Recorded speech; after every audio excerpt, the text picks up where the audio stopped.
Perkenalkan, nama saya Timurita Fajarintias Agustina Putri dari jurusan S1 Bahasa dan Sastra Inggris.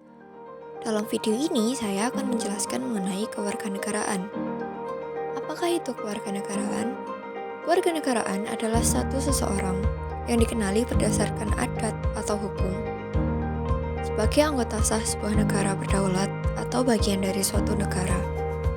Ketika ia memperoleh kewarganegaraan, maka ia menjadi warga dari suatu negara. Di Indonesia sendiri, tentang kewarganegaraan diatur dalam UUD NRI 1945 pasal 26, yang secara singkat berbunyi, yang menjadi warga negara ialah orang-orang bangsa Indonesia asli dan orang-orang bangsa lain yang disahkan dengan undang-undang sebagai warga negara. Kemudian, mari kita lihat asas apa saja yang digunakan di Indonesia sebagai penentu kewarganegaraan. Ada 4 asas yang dianut, yaitu asas ius sanguini. Ius sanguini adalah kewarganegaraan yang didapat seseorang menurut kewarganegaraan orang tuanya. Yang kedua ada ius soli. Ius soli adalah kewarganegaraan yang didapat menurut tempat di mana seseorang itu lahir.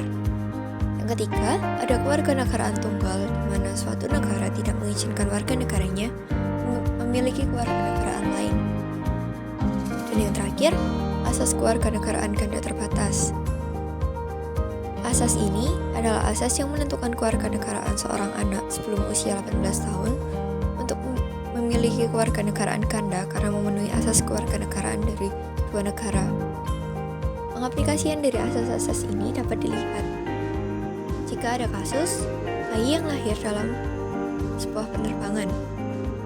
Biasanya ia akan mendapat kewarganegaraan di daerah langit penerbangan yang dilalui.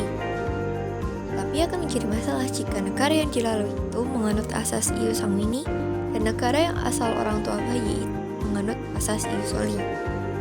Hal ini menyebabkan sang bayi tidak mempunyai kewarganegaraan manapun. Beruntunglah kita sebagai warga Indonesia yang difasilitasi penuh dengan negara yang menganut keempat asas, sehingga memberi kesempatan penuh bagi seseorang untuk memperoleh kewarganegaraannya. Demikian video saya kali ini. Terima kasih telah